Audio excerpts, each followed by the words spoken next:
Completedu. It's all about learning.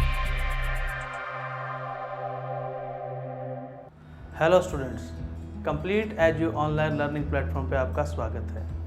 मैं सुनील सोलंकी आगामी रीट परीक्षा के लिए आपको लेवल 1 और लेवल 2 की बायोलॉजी कराऊंगा। स्टूडेंट्स, हम टॉपिक की डिटेल स्टडी तो करेंगे ही करेंगे, उसके साथ साथ पिछली परीक्षाओं में आए हुए प्रश्नों को साथ में समाहित करते हुए और सी टेट, पी टेट और एस टेट के एग्ज़ाम्स में भी जो प्रश्न बायोलॉजी से रिलेटेड आते हैं उनको डिस्कस करते हुए आगे बढ़ेंगे। इसके साथ साथ आपको वन लाइनर क्वेश्चंस की PDF फोटो भी उपलब्ध होगी। हमसे जुड़े रहने के लिए हमारे YouTube चैनल को सब्सक्राइब करें। उसके साथ साथ हमारे अन्य सोशल मीडिया प्लेटफॉर्म जैसे कि फेसबुक, ट्विटर और इंस्टाग्राम पे हमें फॉलो करें।